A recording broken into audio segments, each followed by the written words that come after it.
네, 안녕하십니까. 울산대학교 병원 권역외상센터에서 일하고 있는 경규혁입니다. 오늘 주로 흉부외상에서 발생한 드물고 극단적인 환자들의 극단적인 상태의 환자들에 대한 경험을 나눠보고자 합니다. 모두 잘 아시다시피 외상은 그 젊은 층의 가장 높은 사망 원인입니다. 뇌손상, 복부 손상, 흉부 손상의 순서이고요. 흉부 손상은 외상 사망의 25% 정도를 차지합니다. 이 표에서는 그 흉부 손상에서 카디악 인저리에 의한 사망만 6.6% 정도로 보여주고 있는데요. 아, 뭐, 요 정도와 출혈, 뭐 sepsis, respiratory failure 이런 것까지 흉부 손상에서 유발되는 뭐 일부 경우까지 합치면은 한 요 정도에 걸친다고 볼 수가 있겠습니다. 리프랙처, 뭐 뉴모소락스 등이 가장 많이 생기고 아래로 갈수록 드물지만 진단도 어렵고 더 위험하다고 할 수 있겠습니다. 예, 첫 번째 증례입니다. 4년 전 환자이고 운전자 교통사고이고 혈압도 유지가 어렵고 세츄레이션도 낮다고 연락이 왔습니다. CPCR도 2회 시행하고 샥도 쳤다고 그렇게 연락이 와서 그대로 이송하기엔 위험하겠다 생각을 했습니다. EKG에서 전형적인 MI 소견을 보여서 34세로 젊은 나이지만 운전 중에 MI가 발생하면서 사고가 났을 것으로 그렇게 추정을 했습니다. 뭐 MTU는 모바일 트라우마 유닛이라고 해서 저희 외상센터의 닥터카 팀의 이름입니다. 저희가 환자를 데리러 로컬 병원에 갔는데 상태가 너무 안 좋아서 이송 중에도 에피를 줄 수 있도록 준비를 하면서 이송을 했습니다. 오면서 보는 심장내과에 연락을 해서 환자가 이렇다라고 설명을 했고 그래서 응급실에 대기를 시켰고요. 다행히 이송 중에 어레스트가 재발하진 않았습니다. 병원 도착했을 때 뭐 엑시도시스도 심하고 하이폭시아 여전히 하이폭시아 상태였고 샥 상태였습니다. 카디악 엔자임도 상승되어 있는 그런 상태였습니다. 런 컨투전과 아스피레이션이 의심되는 소견을 보이고 약간의 리버 인저리도 있었지만 뭐 대세에는 지장은 없는 그런 상태였었습니다. 에코에서 뭐 이액션 프랙션 28%의 뭐 시비어 LV 디스펑션, RV 디스펑션을 보여서 하트 페일리어 소견을 보였습니다. PCI 후에 내과로 입원을 했고 100% 산소를 공급하는데도 불구하고 그다음 날까지도 하이폭시아가 개선이 되지 않아서 에크모를 적용을 하고 하이폭시아를 교정을 하였습니다. 비교적 신속하게 PCI를 진행을 했지만 하트 페일리어, 뭐 레스피레이터리 페일리어로 에크모 치료를 5일간 시행을 했고 회복이 되어서 잘 퇴원을 했습니다. ICU에 13일 있었고 ICU 벗어난 후에는 곧 퇴원을 오래 걸리지 않아서 퇴원을 했습니다. 외상이 가슴에 집중되어 있어서 그 인저리 시비어리티 스코어 ISS는 13점이었었고 ISS 기준으로는 중증 외상에도 해당이 되지 않았습니다. 아마 그 에크모를 하지 않았다면 그 사망 가능성이 아주 높았을 것이라고 생각은 되지만 뭐 그렇다고 뭐 극단적이라고까지는 할 거 없지 않냐 라고 그런 생각이 든다면은 여러분들께서 그 중환자들을 훌륭하게 치료하시다 보니까 눈이 높아져서 그런 겁니다. 굉장히 중환자였던 거는 맞고요. 두 번째 환자는 69세 여자 환자입니다. 119에서 뭐 "혈압이 70이다. 세츄레이션이 90 정도밖에 안 나온다."라고 연락을 받고 운전자 TA 환자인데 차가 많이 밀려서 시간이 많이 걸릴 것 같다는 연락을 받고 저희가 "그럼 마중을 나가겠다." 하고서 나가서 중간에 만났습니다. 운전대에 가슴을 부딪히면서 사고가 났고요. 저희 만나서 보니까 혈압은 이렇게 낮지만 얼러트하고 산소를 공급하면서 세츄레이션도 잘 유지가 되었습니다. 오히려 그 브레디카디아가 문제로 보였고 심박수가 45 회밖에 안 됐었거든요. 구급차의 모니터로 봤을 때 그 불규칙한 리듬으로 보였습니다. 도착 후에 그 랩을 했을 때도 뭐 심각한 출혈을 의심할 만한 소견은 없었지만 카디악 엔자임이 다소 높아져 있었고 그렇다고 뭐 아주 심하게 높아졌던 건 아니었었고요.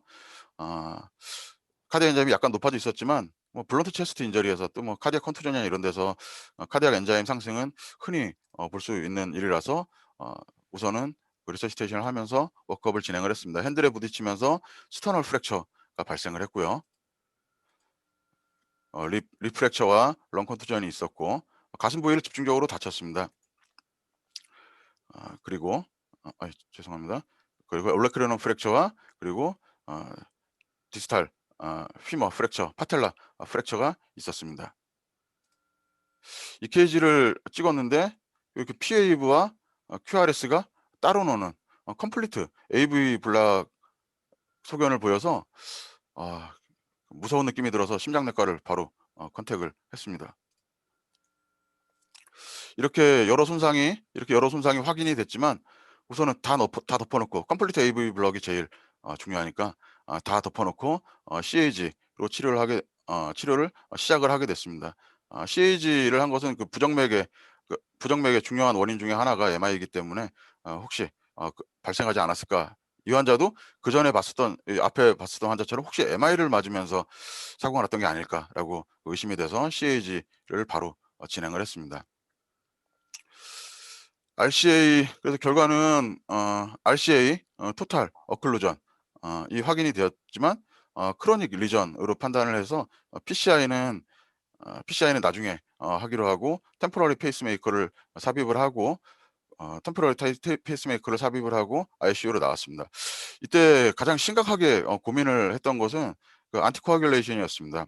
PCI를 뭐 크로닉 리전이라 하더라도 결국은 PCI를 하긴 해야 되니까 PCI를 하고 어 안티플레이틀릿을 쓰기 시작을 하면 이제 막 다친 상태에서 피가 계속 날 것이고 외상에 대한 수술을 또 진행을 해야 되는데 그 진행도 어려워지는 상황이었기 때문이었습니다. 특히 그 오른쪽에 그 오픈니는 무릎 관절이 열린 상태로 수술을 마냥 미루게 되면은 심각한 장애가 발생할 수도 있는 상황이었습니다. 그래서 그러면 수술을 최대한 빨리 마무리하고 PCI를 해서 이 크로닉 어클루전도 해결을 하자라고 계획을 세웠었습니다. 네. ICU에 나온 후에 바이탈이 더 악화가 되고 고용량의 바소프레서 에피네프린까지 아주 고용량으로 쓰는데도 유지가 되지 않아서 결국은 그 VA 에크모를 삽입을 했습니다. 뭐 보시다시피 ABJ 자체는 그 유지가 좀 됐는데 그 바이탈이 너무 언스테이블했습니다. 나중에는 그 점점 더 떨어지기도 했었고요. PO2도. 그래서 에크모를 적용을 했습니다. 4 일째 어 이번 4 일째 이젝션 프랙션 30% 확인됐고 그 이틀 후에는 또 55%까지 호전이 되는 양상을 보여서 바스프레서도 또 거의 끊고 잘 유지가 돼서 그다음 날 에크모를 제거를 했습니다. 에크모를 제거를 했고 그날 밤에 다시 넣었습니다. 역시 뭐 온갖 약을 고용량으로 아무리 써도 해결이 되지 않고 하이폭시아까지 진행이 되는 그런 양상을 보여서 밤에 다시 에크모를 재삽입을 했고요. 이건 아니다 싶어서 계획보다 당겨서 CAG를 다시 했습니다. 어 CAG를 다시 했는데 보시다시피 뭐 RCA 컴플리트 어클루전 있는 것은 알고 있었고 그래서 '크로닉 리전이 아닐 수도 있겠다.' 판단을 해서 바로 PCI를 시행을 했고 이때가 이번 7 일째였습니다. 결국 PCI는 PCI대로 하고 수술을 아무것도 진행을 하지 못하고 그러니까 오픈 운드만 관리를 하면서 보는 수밖에 없었던 그런 상황이었습니다. 다음 날 에코가 좋아지기는 했지만 그래도 원인이 해결이 돼서 어 에코가 좋아지지는 않았지만 그 원인이 해결이 돼서 뭐 '이 정도 펑션 한 50% 정도의 펑션이면은 환자가 견딜 수 있을 것이다.'라고 판단을 해서 판단을 하고 '이제 곧 빼도 되겠다.'라고 판단을 했습니다.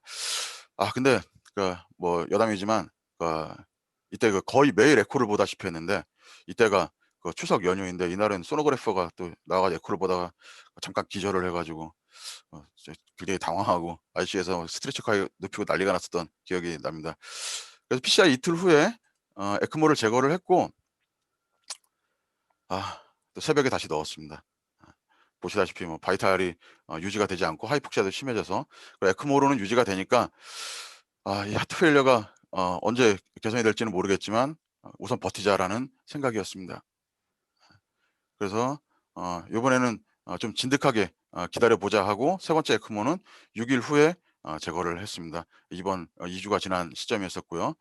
이때는 원인을 해결하고 PCI를 말씀드리는 거죠. 일 주일 이상 경과했기 때문에 크게 걱정이 되지는 않았습니다. 다행히 이후로는 잘 유지가 돼서 시기는 다소 놓쳤지만 차근차근 수술을 진행을 했습니다. 컴플리트 AV 블럭은 결국 회복되지 않아서 퍼머넌트 페이스메이커를 삽입을 했고 에크모를 넣었다 뺐다 반복하느라고 양쪽 인기날 에어리어가 완전히 망가져서 데브리하고 이것까지 도 따로 수술을 해야 하는 그런 상황이었었습니다. 결국 퍼머넌트 페이스메이커를 넣었고요. 이때는 페이스메이커를 하기 전인데요. 25일째. 이때는 컴플리트 AV 블럭, PAV, QAV가 QRS가 따로 노는 컴플리트 AV 블럭이지만 치료 초기에는 이렇게 레귤라 했을 때도, 여기서 보시면 더 잘 보이는데 이렇게 레귤라 했을 때도 있어서 좀 더 일찍 했으면 어떨까 하는 아쉬움이 남습니다. 결국 이 환자의 코스는 외상으로 인한 합병증에 좌우되었습니다. 원인은 코로나리 아트리 다이섹션이었던 것으로 그렇게 판단을 하고 있고, 15일간 에크모 치료를 하고 2달 정도 입원을 하고 다행히 잘 퇴원을 했습니다. 그렇다면 초기 진단에서 아큐트 MI가 추가가 되어야 되고요. 이게 코로나리 아트리 다이섹션에 의한 것이라면은 ISS 18점에서 34점으로 상향 조정이 돼야 되고, 이거는 그냥 중증 외상에서 초중증 외상으로 분류 자체가 바뀌어 버립니다. 그러면 여기서 잠깐, 다들 같은 생각을 하시는지 모르겠는데, 자, 첫 번째 환자요. 이 MI 맞았던 아 아 환자. 그러면 이 환자도? 라는 생각이 들어서 다시 들여다봤습니다.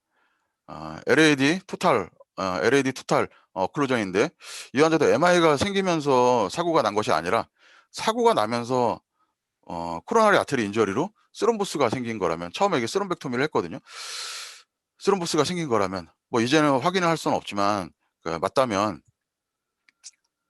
이 환자 역시 코로나리 아테리 스럼보시스 가 이 진단이 외상으로 추가가 되어야 하고, 그러면 ISS는 13점에서 29점으로 역시 중증 외상도 아니었던 것이 초중증 외상으로 되게 됩니다. 첫 번째 환자의 경우에는 뭐 과정과 결과가 달라지지는 않았을 것 같지만, 두 번째 환자의 경우에서는 과정과 결과가 달라졌을 수도 있습니다. 정확한 진단에서 바람직한 전략이 나오는 것은 자명한 일이라 하겠습니다. 블런트 체스트 인저리의 5% 정도에서 카디악 인저리가 동반이 되고, 그중에 극히 일부가 앞에 환자들과 같은 손상을 받게 됩니다. 코로나리 인저리로 인한 MI는 뭐 스파즘이라든가 스롬보시스, 뭐 다이섹션 등이 원인으로 발생을 할 수가 있고, 외상 환자를 보다 보면 언젠간 다시 만날 수도 있습니다. 또 지금까지 몰랐거나 아니면 진단 못하고 사망했던 환자들도 있을 수 있습니다. 에피데미올로지는 명확히 나와 있지는 않고요. 검색을 해봐도 케이스 리포트 수준으로만 되어 있는 정도입니다. 멀티플 트라우마 환자에서 다른 외상으로 인한 그 교란 인자들로 간과가 된다면 극단적인 상황까지도 환자를 몰고 갈 수 있겠다는 말씀을 드리고 싶습니다. 법의학 저널에 나온 부검 케이스 리포트인데, 코로나리 아테리 다이섹션에 의한 스럼보틱 어클루전을 보여주고 있습니다. 세 번째 환자는 18세 남자 환자입니다. 12층에서 떨어졌고 아마 차 위에 떨어진 것 같은데, 병원 도착 시에 의식 거의 없었고 BP는 유지가 되었지만 하이폭시아 상태였었습니다. 여러분, 이번에는 코로나리 아닙니다. 브레인스템에 약간의 출혈이 있었고, 뉴모소락스와 런 컨투전, 그리고 그 우측 키드니 럽처와 스파인이 쪼개진 것이 보입니다. S파인도 여러 개가 부러지고요. 칼카니우스 프랙처도 있었는데, 요건 더더군다나 오픈 프랙처였습니다. 예. 그래서 처음에는 많이 다치긴 했지만 특정하게 응급수술을 할 만한 그런 손상은 아니어서 체스트 튜브 넣고 ICU에서 리서시테이션을 진행하고 날짜를 잡아서 수술을 진행을 해야 되겠다라고 하고 이제 입원을 했는데, 출혈이 계속, 이게 수혈량인데 출혈이 계속 지속이 되어서 결국 밤에 응급수술을 시행을 했습니다. 이 환자는 제 환자는 아니고요. 수술 중에 바이탈이 유지가 안 되고 하이폭시아도 해결이 되지 않아서 수술 중에 에크모를 넣었습니다. 우측 네프렉토미와 라이트 뉴모넥토미를 시행을 하였습니다. 글로 써 놓으니까 단출해 보이지만 이때 수술한 선생님들 정말 고생 많이 하셨습니다. 거의 뭐 피바다가 돼 가지고 시야도 안 나오고 굉장히 어려운 그런 상황에서 오랫동안 수술을 진행을 했고요. 진짜 머리부터 발끝까지 안 다친 곳, 뭐 덜 다친 곳 없이 심하게 다쳤고, ISS는 50점이었었습니다. 24일간 에크모를 유지를 했습니다. 뉴모넥토미 이런 환자들이 뭐 저절로 좋아질 리는 없고 계속 컴플리케이션이 생겨왔습니다. 뉴모넥토미 사이트에 브론코 풀모너리 피스툴라로 인한 엠파이에마로 결국은 계속 오랫동안 이리게이션을 하다가 최종적으로 깨끗해진 다음에는 트라키아 오프닝을 또 수술로 막아주는 걸로 마무리를 했고요. 거의 2달이 지나서야 이 골절에 대한 수술을 시작을 해서 발의 스킨 그래프트까지 수술이 끝나는 데만 무려 5개월이 걸려서 치료되었습니다. 뉴모넥토미 사이트고요. 스파인 수술도 이렇게 했고, 발도 이렇게 마무리가 되었습니다. 뭐 제목은 거창하게 치료 전략 이렇게 붙였지만, 네네.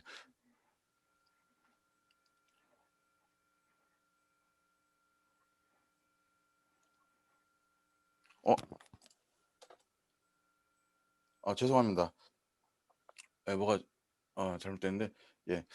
아, 그래서 제목은 거창하게 치료 전략이라고 붙였지만, 아, 내용은 결국 버티자는 것이 되었습니다. 결국 못 버티고 떠난 환자들도 많습니다.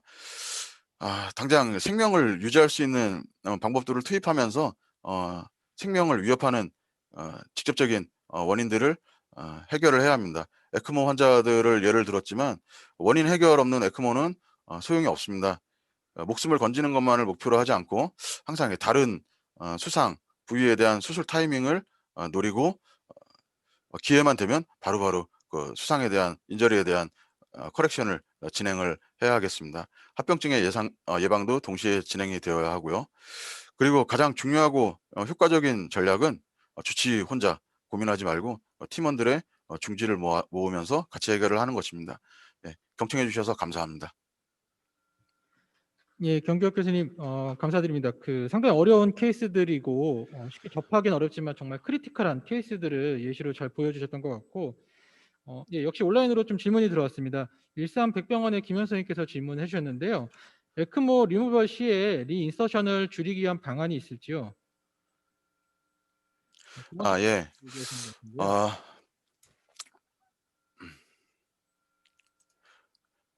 보통 뭐 하트 페일리어 환자들 에크모로 유지를 하다가 뭐 에크모를 제거를 할 때는 뭐 뭐 사실 뭐 하트 페일리어가 좋아지는 건 아니잖아요. 그러니까 뭐 하이폭시아가 없고 뭐 이젝션 프랙션도 뭐 한 40% 전후 정도 되면은 괜찮을 거라고 그렇게 판단을 하더라고요. 근데 이 환자가 요번에 보여 드렸던 환자 같은 경우에는 뭐 그렇지가 않았었고요. 우선 외상 환자에서 에크모를 제거를 한다고 하면은 리지스터션을 줄이기 위해서는 원인이 해결됐는지를 생각을 하는 것이 가장 중요하다고 생각을 합니다. 우선 뭐 당연히 하이폭시아 그다음 하트 펑션도 다 모니터링을 하고 있어야 되겠지만 여기서 제일 중요한 거는 원인이 해결됐는지라고 생각을 합니다. 두 번째 케이스에서 리서션했던 그 패착은 원인을 해결을 하지 않고 욕심을 부려서 그랬던 것 같고요. 사실 지표상으로 검사는 다 했을 때 검사 다 괜찮았었거든요. 그리고 환자 바이탈도 다 괜찮고 눈 뜨고 의사소통도 가능했었거든요. 그럼에도 불구하고 원인이 해결이 안 됐었기 때문에 지표상으로는 다 에크모 위닝이 충족이 됐지만 원인이 해결이 안 됐기 때문이라고 생각합니다. 가장 중요한 건 원인을 해결하는 거라고 그렇게 생각이 되고요. 역시 혼자 결정하지 마시고 흉부외과 또 뭐 카디올로지 이렇게 협의를 하면서 진행을 하는 것이 제일 좋겠습니다. 예, 저희도 경험상으로 이제 봤었을 때 뭐 아마 그렇게 하셨겠지만 에크모 플로우 레이트를 낮추면서 이제 바이탈이 괜찮은지를 보고서 뭐 바이탈이 톨러를 하면은 그때 이제 빼는 것들을 말씀해 저희는 이제 흉부외과에서 같이 담당을 하고 계셔가지고 흉부외과 선생님이랑 상의하면서 제거 시점들을 잡는데 그렇게 하시지 않았을까라고 생각은 하고요. 예. 제가 질문 하나 좀 더 추가적으로 드리도록 하겠습니다. 결국 이제 외상 환자들에서 에크모를 삽입했을 때 가장 문제가 되는 게 이제 블리딩이 가장 크게 문제가 될 텐데 저희 같은 경우는 이제 포스트피 블리딩 환자가 바이탈이 안 돼서 에크모를 달았었는데 안티코아귤레이션을 못 하다 보니까 이게 필터가 막혀버리면서 문제가 됐던 경험들이 있었는데요. 이렇게 블리딩이 있는 외상 환자에서 에크모를 달고 있을 때 안티코아귤레이션을 어떻게 하시는지 아니면 다시 시작하는 시점들을 어떻게 잡는지 좀 질문드립니다. 어, 안티코아귤레이션을 사실 못 합니다. 예, 무서워가지고 못 하고요. 후탄을 쓰기도 하는데 후탄은 사실 뭐 헤파린이 가장 컨벤셔널하고 가장 좋긴 한데 사실상 블리딩이 완전히 멎을 때까지는 에크모 할 때 헤파린 안티코아귤레이션 하지 못했습니다. 뭐 그거밖에 드릴 말씀이 없을 것 같습니다. 아 그럼 세 번째 환자 같은 경우는 꽤 에크모를 오래 달았던 걸로 보였는데 네네. 그래도 안티콜레이션 없이 계속. 아니 나중에는 했습니다. 제가 정확한 그 날짜는 기억을 못 하겠지만 나중에는 했습니다. 그러니까 이게 지나면서 이제 블리딩은 다 멎었잖아요. 그러니까 그 에크모 하면서 그 안티코아귤레이션은 했는데 뭐 나중에 이제 에크모 다 떼고 수술을 진행을 했으니까 그때는 별 문제가 되지는 않았었습니다. 수술이 마치고 명확하게 이제 블리딩이 없다라고 판단이 되는 시점에서 안티코ագր. 예예. 그렇습니다. 예. 예 감사합니다.